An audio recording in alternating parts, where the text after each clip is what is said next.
like how can it be so valuable and like increase so quickly? And I think like a lot of people sort of struggle to understand that like the market can decide what something is worth. And in this year's time, I think a lot of people have sort of started to understand how the technology works, or like are just hearing about it more.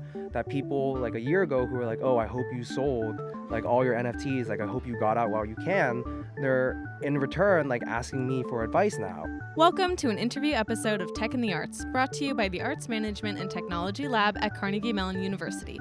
My name is Victoria Sprowls, the podcast producer, and today I'm interviewing Darren Mok, a rising senior at Carnegie Mellon University pursuing his BS in computer science. This past year, Darren worked as in-house designer for a luxury startup, Fine Day Club, and is in the process of developing his own luxury fashion house, Pix Labs, in the NFT space, which aims to redefine modern garments through a symbiotic system that presents an interconnected physical and digital experience. Darren, thank you for being here. Yeah, anytime. Happy to be here. So my first question, I've heard of NFTs being used to create a virtual closet of sorts with different outfits you can wear inside of video games or the metaverse. But your idea is to create physical fashion pieces out of digital NFTs. Why the inclusion of the physical element? Right, so I think there are a couple of key reasons why we want to include the physical element. First and foremost, just being a fan of fashion myself. My co-founder has also been making clothes. He was a designer for LG for a couple of years. So just in terms of something that I'm interested in and something that I'm passionate about, that's part of the reason. But the bigger reason is probably because I think currently NFTs have a lot of stigma around them. You either are really into it, or you kind of think it's a fad or a joke. Or you just know nothing about it and have no interest in learning about it. Exactly. So I think something that makes it really hard for a lot of people to sort of connect with and sort of understand the value proposition of NFTs is it's hard for people outside of the space to sort of understand that. And I think a physical inclusion, something that's tangible, something that's visible, and especially if it is a luxury product, then I think the mainstream or people outside of the space might have more of an interest. And I also think, lastly, that there's sort of a gap in the space right now. There are other projects that sort of focus on including like a physical aspect. So some of them make toys. Fashion isn't sort of completely original. There are other brands that are trying to focus on streetwear, but as of right now, I don't think there is a huge emphasis on making clothes in the NFT space. So A big part of it is to also distinguish ourselves and sort of have our project stand out from everybody else. Come in on the ground floor. Because even the larger fashion houses that I have heard of that kind of are dabbling in the NFT space, they're more just making collaborations within the metaverse or within video games instead of creating physical pieces like you were talking about. I think that is partially true. It definitely was more so the case a couple months ago, but I think recently, like the space is so hot. There is so much money that's sort of being made on a daily basis that like all of these traditional corporations, like, they can't just like sit idly by. So a lot more, such as like Gucci has been getting involved. I know Dolce and Gabbana are starting their own collection, like their second collection. And I think these brands are definitely trying to sort of include more of a physical aspect to it, just because given where they come from traditionally. But it is definitely sort of a growing space. Yeah. Can you walk me through sort of in your mind how it will work, creating, physical pieces from NFT? Yeah. So I'm going to go a little bit into sort of how our ecosystem works overall, and then maybe that will give you a better idea of sort of how the physical pieces tie in with the digital pieces. But first and foremost, we're going to be releasing, like the centerpiece of our ecosystem is going to be a membership pass. And that's sort of going to take the form of a profile picture, which is it's something that you commonly see in the space. Like, I'm sure you've heard of maybe like Bored Ape Yacht Club or some of these other projects, which are, I would say, in the space right now in NFTs, sort of the most popular projects are ones that sort of utilize profile pictures just because buyers can have a really strong connection with the art, maybe because it's unique and individual. So it's not only about like buying a membership, buying an NFT, it's more about becoming a member of more of an exclusive club. Definitely. It is definitely becoming a member of an exclusive club, and sort of this NFT, by holding and owning this membership pass, you sort of get access to all of the exclusivity of our brand. So that's going to include our future garments. And I'll go into a little more detail about the garments themselves, as well as, we can, if you hold our original membership pass, we're going to airdrop future NFTs to our holders for free. They'll eventually get access to in-person parties. And then sort of when we get there, when we have enough money to sort of raise a physical storefront, that's also going to be exclusive to just members. So in order to shop at our physical stores, you'll actually need to own like a membership pass and own this NFT in order to shop there. And so that's sort of the first component of our ecosystem. So there are these profile pictures, but sort of what sets our profile pictures apart from everybody else, at least what I think sets it apart from everybody else, is that they're actually going to be customizable. So they're going to be coming maybe wearing like a base t-shirt or an undershirt, but all of the garments that we're going to sell, you'll actually be able to customize this profile picture of yours to wear these digital garments that we sell. And so going into that a little more, so the second biggest part of our ecosystem are the garments themselves. And the way we plan on releasing them is we're going to be selling an NFT of like a digital garment. And if you own this digital garment, we'll sort of check who like owns it in their digital wallet, and then at a certain time, we'll send them a physical piece that they get. And in the future, if you own the NFT, you can also use it. So like every year, maybe you can redeem one like this product once. That's sort of what we have in mind right now. So the first step is obviously becoming a part of, having the membership. Mm-hmm. And then the second step is you can buy NFTs that are digital pieces, but that will eventually translate into a physical piece. Correct. And I don't want to give all the details away yet, but for our garments, we're gonna have certain things that will allow you to, like, as you interact with the physical garment, it will actually change and evolve the digital version. And interesting. We are planning on implementing like augmented reality and some other things. Again, I don't want to get too into it. Yeah. But that is the general idea. So it sort of works as an ecosystem. Again, the centerpiece is the membership pass, which sort of will give you access to all of these other things. The biggest one being garments and like future collections. Nice. What inspired you to come up with this tech-forward concept for a fashion brand in the first place? To be honest, I think it's like it almost felt like a very natural decision just because of my personal interests. So obviously I come from a pretty technical background, studying CS here, but I mentioned earlier that I really love fashion, and that passion I think really started at Carnegie Mellon, and through like photography and CMU lookbook and sort of getting photos of people, I think I've just always been really into that space. And in my free time, I'm, looking at shoots or, lookbooks or, runway shows. So it's just been a big passion of mine. And I've also been investing in NFTs for the past year or so. And I think just the more time I sort of spent investing and like looking at these projects, the more I sort of realized that like, I think there are some really, really valuable ones and some that are meant to stay, but there are also plenty of projects in the space right now that won't last the test of time. So kind of trying to figure out what will and how to utilize that and make it work. I just think that like fashion and NFTs sort of really work together in the sense that there is that idea of like gatekeeping and like exclusivity and like that community. I think there are a lot of overlaps between the two space, and it definitely is growing. In the sense, do you mean that there is gatekeeping or that there hopefully will not be? Or there is. Oh, there is. Okay. But I think that's sort of part of fashion culture as well, and NFT culture. And that's why it's, like it almost makes, it feels like, I think it makes a lot of sense just given like my background and my interests.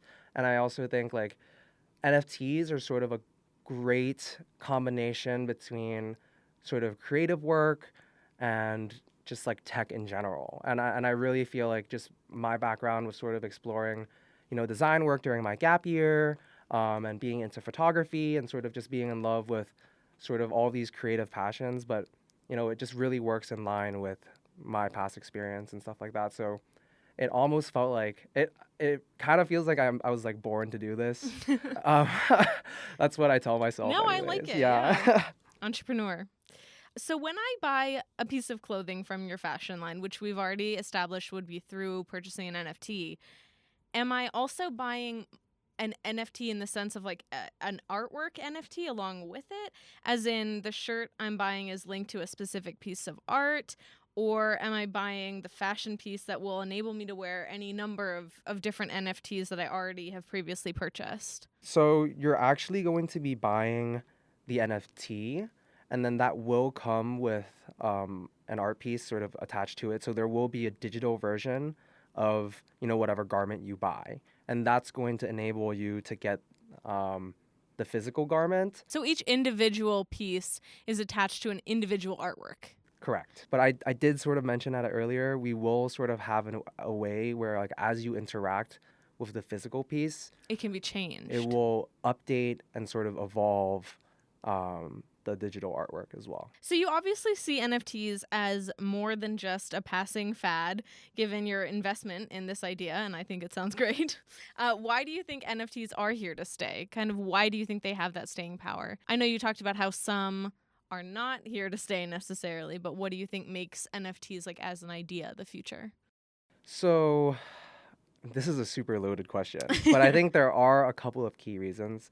I remember when I first started investing around like January or February when it really started blowing up, I definitely didn't think that NFTs would be here for a long haul. But I think, one, in the past year, there's been a huge influx of just people understanding what the technology is, understanding blockchain, understanding decentralization, and sort of just realizing that this tech is very innovative and it is very powerful. We're sort of just in the process of figuring out how it's applicable and how to sort of create products that actually have value. So I think NFTs right now are in the infancy of that. So there are some very powerful ideas and there's some really original companies, but it reminds me very much of sort of like the internet bubble back in the day. Right. So it's like, it is a very powerful tool, but I feel like it's so revolutionary and it's so bleeding edge that like the mass public almost needs to catch up and like fully understand how to do it. Because like the barrier of entry of entering sort of the crypto space and NFTs is so high. Like you have to understand how this technology works. And then if you want to buy cryptocurrency, like that's a whole thing. And then understanding how to use it. And there's It's a like whole other gas, thing like too, there's yeah. a really steep learning curve. So I think like that's sort of why people think, or nowadays sort of think this is fad. And there's also like narratives about it being bad for the environment, which is partially true and partially not true. So I think there are a lot of things working against it, and sort of getting people, like, I think breaking people's habits and introducing something that is like gonna completely change the way you interact with like digital goods is like, it's pretty daunting for a lot of people. But I think like ultimately speaking, the technology is so powerful, and like in the past year we've seen just way too much money flow into this space. And it's like this idea of NFTs are so powerful now, and there are so many people dedicating their lives to building projects or investing in it, that like I think there will be micro bubbles, and there will be at points where like it's not as hot, but generally speaking, I think it is definitely here to stay. You have Facebook rebranding themselves to Metaverse, right? right? And there's like Jack Dorsey, who is the founder of Twitter, is super into it. Like, I mean, people that you see as innovators in the tech space are adopting this technology. Exactly. Right. Exactly. It's an interesting comparison to make to the internet bubble.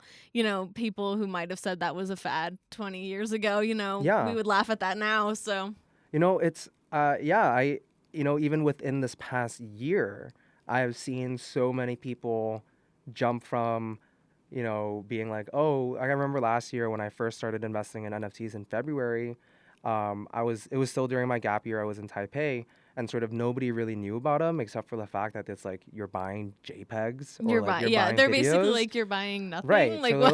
they're like, like why, like how can it be so valuable and like increase so quickly? And I think like a lot of people sort of struggle to understand that like the market can decide what something is worth. And in this year's time, I think a lot of people have sort of started to understand how the technology works, or like are just hearing about it more. That people like a year ago who were like, oh, I hope you sold like all your NFTs, like I hope you got out while you can, they're in return, like asking me for advice now and like asking me like, oh, okay, like, you know, which project should I be looking to invest in? Like what makes, you know, an NFT valuable? And like, so, you know, even within the past year, I've seen so many people change like their mentality and understanding of it. And it's interesting that you say that the marketplace determines the worth, because that's similar to fashion too. Yeah. And so in that sense, the two Yeah. really So do yeah, even go with, together well. you know, I actually got into NFTs through.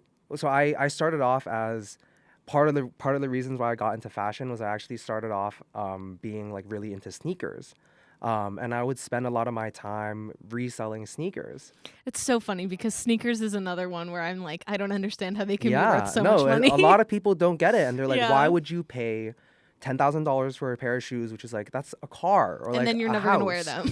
I mean, yeah, some people don't ever wear them and Yeah. use it as like an art display. Some people Yeah. do, and then it's like, well, then why are you wearing like? Why would you pay why for would that? you wear like Yeah. 20? Like, you know what I mean? So, the biggest thing is just I think over the past year watching, you know, just the people enter the space and watching corporations enter the space, and just watching it like establish itself and like legitimize itself. Yeah, it does seem like it's here to stay. I also wanted to go back to something you said about the environmental impact. You know, we don't have to go too much into that, but I know that the fashion industry itself has kind of a large environmental footprint. And so I'm wondering if in this way, you know, you mentioned that you would have the technology to sort of change the clothing or change the clothing within the metaverse, and maybe that would at least decrease the physical carbon footprint of fashion. Yeah, in a way. actually, there's so I've been just, you know, as part of my research, I sort of keep in touch with what else is going on in the space. There's actually a lot of arguments made for, you know, there's a lot of brands nowadays that are starting to do purely digital clothes. So it doesn't come with anything physical at all, and it's entirely through AR. And a huge argument for that actually is like, you know, where like you don't like the amount of carbon footprint that we do for making like a digital shirt is way less. It's way less than creating one in the physical right, world. and then right. you can also lower the barrier of entries for people to maybe experience or test out your brand. And theoretically, you can wear like you can have an infinite number of designs. So smart contracting is something that we spoke about on the last podcast with Tom Kalness. In your opinion, what are some things that people need to look out for to make sure that they're not getting scammed in the NFT space? So scams are super, super common in the NFT space. I was reading something about how like NFT and, you know, cryptocurrency based scams are becoming almost like one of the most common scams in the US. Yeah. I wouldn't be surprised. Yeah. Because it's so easily done. So there are a couple ways that scams happen in the space. You know, signing a bad smart contract is one of them. So an example of how that could be. So I think it's like realistically the only way that you know like a smart contract isn't going to screw you over is like you have to understand how to code yourself, and like you have to be able to read through the smart contract. Like that's like the foolproof way to do it. That the smart contract, it's in code. It's not it's in like code. So it's not in layman's so terms. yeah, It's not like reading a contract. A smart with a contract lawyer. is any piece of code. It's like a piece of code that's like uploaded to the Solidity blockchain for Ethereum. So in the sense that you would hire like a lawyer to look over a contract for like an artist, say in the physical world, maybe you should be hiring coders instead to help you with this. Yeah, if you wanted to be very and if you have the secure, money, yeah. Well, if you were really worried about being scammed, so I think most common scams related to that is people will pretend to be like another project and then change you send a phishing link. So once they send you a phishing link, you know, you might think it's like the legitimate project, and then you will connect your digital wallet to it. And then once you like sign and connect your digital wallet, like because they're like trying to scam you, and once they have access to your wallet, they'll just like clear out all your funds and like clear out all your NFTs. So I would say like I haven't personally been scammed. I know a lot of people who have been. Would you never give your contact information to anyone for your digital wallet? That's like the number one. So you can give people like your wallet address so that Right. people can like send you stuff, but like you should never give anybody like your seed phrase. Right. Because your seed phrase is what allows you to access it, and that's a series of passwords. Yeah, basically. that's like basically giving somebody like your social security number. Interesting. Okay, good to know. Yeah. But I would say like smart contract scams are definitely a thing, but it's more like you're more likely to fall for them, not because like yeah, you could get a developer and somebody who programs to sort of look over it and sort of tell you, okay, this is exactly what the smart contract is doing, like watch out, like it's a scam. But like most people don't do that. Like most people are like just clicking on a website and then like connecting their wallet to like a scammy site. So it's probably not so much like what do I need to do to avoid like falling for a scam smart contract, but more so like make sure all the links that you're clicking and like all the websites you're clicking are coming from an official source. And not just an email, a phishing email. Well, yeah, I mean, I think emails are definitely a thing, but with Web3, it actually happens a lot more through like Discord DMs. So like, because everybody is sort of communicating on Discord and you sort of join their server, there's a lot of scammers and a lot of bots who will like just DM you saying like, oh, you won this thing, or like you got access to like this project. If you click here and mint now, like you'll get it. And like almost every single one of those are scams. Right, which is the same with, text messaging, emailing, anything. Just Yep. kind of be wary. If anyone sends you something that seems too good to be true, it probably is. Yep. Yeah. But I wouldn't say like I would say yeah. So like scammy smart contracts definitely are something that you like need to have in mind. But I would say it's more so keeping wary of like links and what exactly you're connecting your wallet to and like what contracts you are signing off on. Yeah. Good to know. Generally speaking, like because like smart contracts are code, like you can, depending on how they work, you can actually like work around like people actually like are able to hack smart contracts sometimes. Because it's like, again, like in order to like really understand it, like you just need to be a developer and like a programmer. Right. But for example, like something that some projects will try to do is that they'll try to limit, like let's say there's a really, really hyped up NFT project. And so in order to sort of guarantee that as many people can buy it as possible, some projects will like limit, like a certain wallet can only own up to 2 of this like NFT, and you can have that written into the smart contract to try to prevent it from happening. Mm-hmm. So that's something that Adidas did when they released their NFT a couple months back. But there's actually like a really smart programmer who on like Twitter like basically revealed how he like wrote a script that looped around it and like basically just like bypassed this function that they wrote on their smart contract. So they were able and he to was buy able more. to buy like a couple hundred. Wow. And like make a lot of money off of it. So it's all good things to keep in mind. yeah, I mean, like, again, in order to, like, really know whether the smart contract itself is a scam, like, the only way is to, like, go through the smart contract itself, which is code. So you need to be, like, a programmer or a developer. Yeah. Yeah. Long story short. What are you most looking forward to in the future intersection of fashion and NFTs? To be honest, I think it's PixLabs ourselves. Like, I genuinely think that while fashion and NFTs are sort of being explored in the space right now, like I think nobody is really approaching it with the same kind of mentality that we are.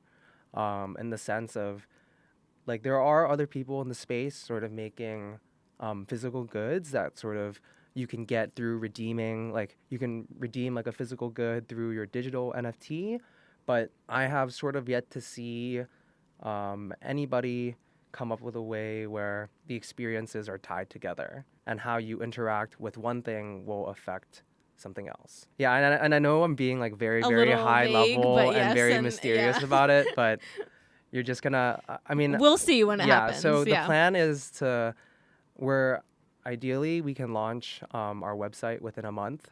Oh, wow. Just so people can sort of get a better, like, because our product is very complicated. Like, we're trying to make an entire ecosystem. So we will release a website where, like, people can have a much better understanding of our membership passes and sort of the goal we're trying to do. And then when we sort of get closer to launching the membership passes, we'll have a very in-depth sort of write-up about how our garments work and how they interact with each other. Nice. Well, I'm excited, and, check that out when it comes out, listeners. PixLabs. Yeah. Yeah. And, thank you for being here and kind of demystifying the idea of NFTs and fashion. And I think everything that you said kind of does make sense. And it seems like the next level. Yeah. I'm more than happy to. I think in the past year, I've like personally onboarded so many people into the space just by explaining to them like what it is and how it works, because yeah, like I mentioned, I think it's very complicated and it's pretty daunting if you don't know where you're coming from. Yeah, well, you've helped demystify that experience, and look out for Pix Labs coming soon. All right, thanks. Thank you. Thank you for being Yeah, here. Of course. Thanks for listening to the Tech in the Arts podcast. Let us know what you thought by visiting our website, amped-lab.org. That's amt-lab.org. Or you can email us at ampedlabcmu@gmail.com. You can also follow us on Twitter at Tech in the Arts, or on Instagram, Facebook, and LinkedIn at Arts Management and Technology Lab. Thanks again for tuning in. If you found this episode informative, educational, or inspirational, then send this to another arts aficionado in your life. We'll see you for the next episode.